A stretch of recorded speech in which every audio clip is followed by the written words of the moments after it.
ఢిల్లీ ఎన్నికల పూర్తి ఫలితాలు మరికాసేపట్లో వెలువరనున్నాయి. దాదాపు 26 ఏళ్ల తర్వాత అసెంబ్లీ ఎన్నికల్లో ఆధిక్యం కనబరుస్తోంది బీజేపీ. ఇప్పటివరకు వెలువడిన ఫలితాల్లో మ్యాజిక్ ఫిగర్ దాటేసింది. అయితే ఢిల్లీ పీఠం బీజేపీ సొంతమైతే సీఎం ఎవరవుతారనే విషయంపై ఇప్పుడు అంతటా చర్చ నడుస్తోంది. సీఎం రేస్లో ప్రస్తుత బీజేపీ ఢిల్లీ అధ్యక్షుడిగా వీరేంద్ర సచ్దేవా ముందు వరుసలో ఉన్నారు. ఎంపీ మనోజ్ తివారీ, ప్రవేశ్ వర్మ, రమేష్ బిదూడి పేర్లు కూడా వినిపిస్తున్నాయి. సచ్దేవాను సీఎం చేస్తే మరో ఇద్దరిని డిప్యూటీ సీఎంలుగా కొనసాగించే అవకాశాలు కనిపిస్తున్నాయి. మరోవైపు మహిళా అభ్యర్థులను సీఎం చేస్తారనే వార్తలు వస్తున్నాయి.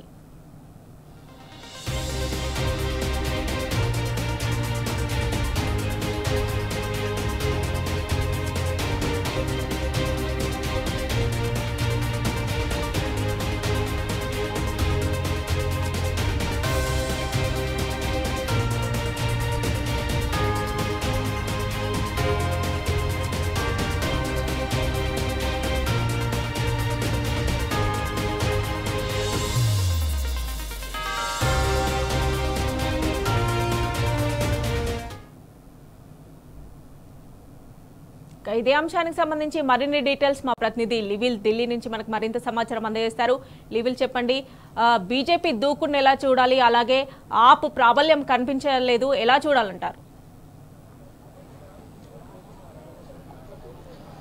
ఢిల్లీ పీఠం బీజేపీ కైవసం చేసుకుందని చెప్పుకోవచ్చు. ఇప్పటికే దాదాపు 48 సీట్లలో ఆధిక్యం కనబడుతుంది. ఇప్పటికే కేజ్రీవాల్ పైన పోటీ చేసిన ప్రవేశ్ వర్మ విజయం దుందుమి మోగించారు. కొద్దిసేపటి క్రితమే అమిత్ షాతో కూడా భేటీ అయ్యారు. న్యూఢిల్లీ నుంచి కేజ్రీవాల్ ఆమ్ ఆద్మీ పార్టీ నుంచి పోటీ చేశారు.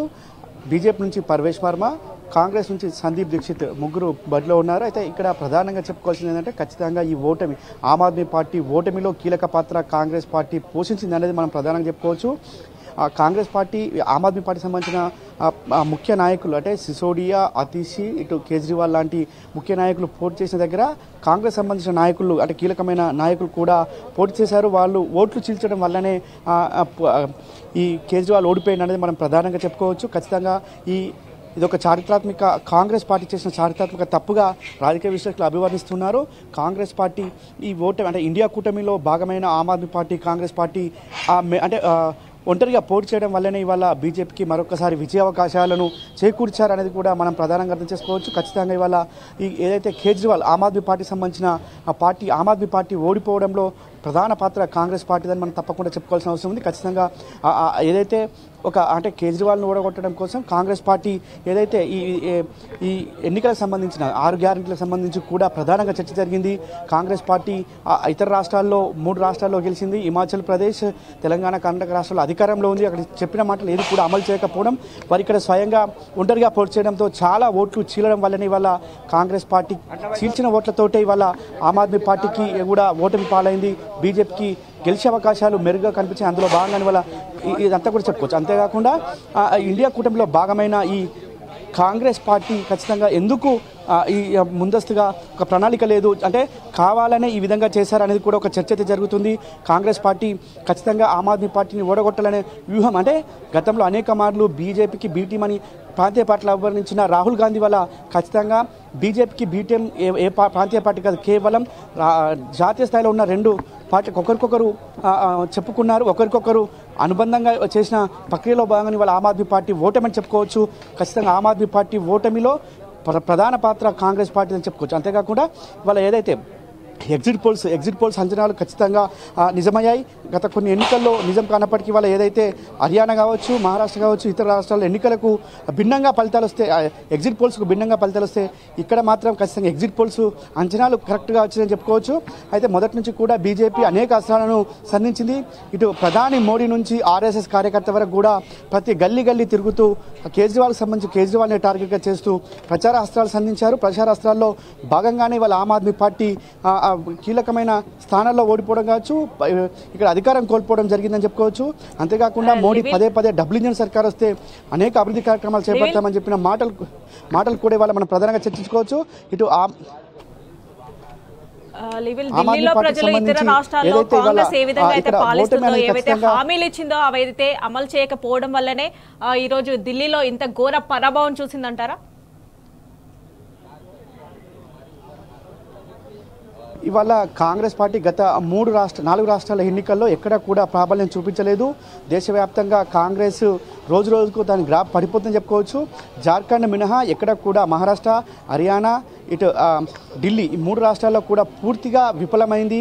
వారు ఇచ్చిన గ్యారంటీలు అమలు చేయడంలో పూర్తిగా విఫలం కావడంతోనే దేశవ్యాప్తంగా ఉన్న ప్రజలంతా కూడా కాంగ్రెస్ చేస్తున్న మోసాలను, కాంగ్రెస్ చేస్తున్న కుట్రలను గమనించారు. అందుకే వారు కొన్ని సీట్లైనా గెలిస్తే ఖచ్చితంగా ఆమ్ ఆద్మీ పార్టీ గెలిచే అవకాశం ఉండే. కానీ కాంగ్రెస్ పార్టీ చేసిన కుట్రలు, కుతంత్రాల వల్ల ఇవాళ మరొకసారి బీజేపీకి అవకాశం కలిసి వచ్చిందని చెప్పుకోవచ్చు. వాళ్ళ 6 గ్యారంటీలతో మోసం చేసి ఆ 3 రాష్ట్రాల అధికారంలో ఉంటే ఇవాళ మిగతా ఏ రాష్ట్రంలో కూడా అధికారం చేపట్టేందుకు కనీసం కూడా సీట్లు రాకపోవడం ఇవాళ ఒక కాంగ్రెస్ పార్టీ చారిత్రాత్మక తప్పుగా ఆ రాజకీయ విషయంలో అభివర్ణిస్తున్నారు. ఇవాళ ఏదైతే ఢిల్లీ దేశ రాజధాని గత 10 సంవత్సరాలు షీలా దీక్షిత్ హయాంలో దాదాపు 10 సంవత్సరాల పాటు పాలన అందించిన కాంగ్రెస్ పార్టీ ఇవాళ దాదాపు 12 సంవత్సరాలుగా కాంగ్రెస్ పార్టీ అధికారంకు దూరమైంది. ఆ దిశగా అడుగులేకపోవడం కూడా ఇవాళ ఒక కాంగ్రెస్ పార్టీ చేసిన తప్పిదంగా చెప్తున్నారు. ఏదైతే ఇవాళ మరొకసారి కూడా అంటే కాంగ్రెస్ పార్టీ దేశ రాజధాని ఢిల్లీలోనే 0 సీట్లు సాధించిందంటే ఆ కాంగ్రెస్ పార్టీ వైఫల్యం అర్థం చేసుకోవచ్చు అని కూడా ఇవాళ రాజకీయ విషయం చెప్తున్నారు. అంటే బీజేపీ ఒకవైపు దూకుడు పెంచితే కాంగ్రెస్ పార్టీ కూడా దూకుడు పెంచాల్సింది బీజేపీ పైన అయితే, కానీ ఆమ్ ఆద్మీ పార్టీ పైన విరుచుకుపడడం, ఆమ్ ఆద్మీ పార్టీ నేతలను టార్గెట్గా చేసుకొని ప్రచారాస్త్రాలు సంధించడం వల్లనే వల్ల కాంగ్రెస్ పార్టీ తప్పిదం వల్లనే ఆమ్ ఆద్మీ పార్టీ ఓటమి సవి చూసింది అనేది మాత్రం ప్రధానంగా అర్థం చేసుకోవచ్చు. వాళ్ళ కాంగ్రెస్ పార్టీ వైఫల్యం, కాంగ్రెస్ పార్టీ గ్యారంటీలతో మోసం చేసిన కుట్రలన్నీ కూడా వాళ్ళ ఖచ్చితంగా మరొకసారి ఢిల్లీ ప్రజలు గమనించారు. మిగతా రాష్ట్రాలను ఇక్కడికి పోల్చుకొని వాళ్ళ ఢిల్లీ ఎన్నికల్లో గుణపాఠం చెప్పారు కాంగ్రెస్ పార్టీకి అని కూడా ప్రధానంగా చర్చ జరుగుతుంది. ఏదేమైనప్పటికీ వాళ్ళ ఏదైతే మొదటి నుంచి కూడా ఎన్నికల షెడ్యూల్ వచ్చే ముందు నుంచి కూడా మోడీ ఒకటే అస్త్రంగా వెళ్ళారు. ఆమ్ ఆద్మీ పార్టీకి సంబంధించిన కీలక నేతలను టార్గెట్గా చేస్తూ వారికి ఏదైతే స్కామ్ల పైన ఆరోపణలు చేస్తూ ముందుకెళ్లారు. దాన్ని సక్సీడ్ అయ్యారని చెప్పుకోవచ్చు. కాంగ్రెస్ పార్టీ ఏదైతే బీజేపీని వాళ్ళు డిఫెన్స్లో వేయలేకపోవడంలో ఆమ్ ఆద్మీ పార్టీ చితకిలబడిందని చెప్పుకోవచ్చు. అంటే ఏదైతే కేజ్రీవాల్ కొన్ని చెప్పారు, ఢిల్లీలో మమ్మల్ని చేయనట్లేదు, బీజేపీ అధికారంలో ఉంది కేంద్ర ప్రభుత్వంలో, కానీ మమ్మల్ని చేయనట్లేదు అని చెప్పేసి కేజ్రీవాల్ పదే అనడం కూడా మరొకసారి బీజేపీ వైపు ఓటర్లంతా కూడా మొగ్గు చూపారనుకోవచ్చు. అనేక అంశాలను కూడా ఇవాళ ప్రస్తావించవచ్చు. దేశవ్యాప్తంగా ఉన్న పథకాలు కావచ్చు, ఆ ఇండియా కూటమిలో భాగమైన ఆమ్ ఆద్మీ పార్టీకి సంబంధించి కాంగ్రెస్ పార్టీతో జతకట్టడం కూడా ఎంపీ ఎలక్షన్లో చేసిన తప్పిదంగా ఇక్కడ అభివర్ణిస్తున్నారు. ఏదేమైనప్పటికీ వాళ్ళ కాంగ్రెస్ పార్టీ చారిత్రాత్మక తప్పు, ఇటు ఇండియా కూటమిలో కేజ్రీవాల్ కలవడం కూడా ఒక తప్పుగానే భావిస్తున్నారు రాజకీయ విశ్లేషకులు. ఏదేమైనప్పటికీ వాళ్ళ బీజేపీ ఢిల్లీదే అని మరొకసారి గర్జించారు. మొదటి నుంచి కూడా మోడీ కావచ్చు, ఇతర నాయకులంతా కూడా ఇక్కడ ప్రచారం చేసి వారు ఒక సక్సెస్ అయ్యారని మాత్రం మనం ప్రధానంగా చెప్పుకోవచ్చు. ఖచ్చితంగా దీంతో దేశవ్యాప్తంగా కూడా కొన్ని ప్రకంపనలు వచ్చే అవకాశం అయితే మనం ప్రధానంగా కనిపిస్తుంది. ఇవాళ ఆమ్ ఆద్మీ పార్టీకి సంబంధించి ఏ విధంగా ముందుకెళ్తుంది, కేవలం 20 సీట్లకు మాత్రమే పరిమితమైన అవకాశం నేపథ్యంలో భవిష్యత్ కార్యాచరణ ఏ విధంగా ఉండబోతుంది, ఢిల్లీ ప్రజలకు ఎలాంటి పాలన అందించిన ఇవాళ ఆమ్ ఆద్మీ పార్టీ భవిష్యత్తులో ఏ విధంగా ఉండబోతుంది, ఇటు మోడీని ఏ విధంగా ఎదుర్కొంటారు అనేది కూడా మనం చర్చించుకోవాల్సిన అవసరం ఉంది. ఏదేమైనప్పటికీ వాళ్ళ కాంగ్రెస్ చారిత్రాత్మక తప్పుతో ఇవాళ మరొకసారి ఢిల్లీ పీఠం బీజేపీ వశమైందని చెప్పుకోవచ్చు. మమత. రైట్ లివిల్, థ్యాంక్స్ ఫర్ అప్డేట్స్.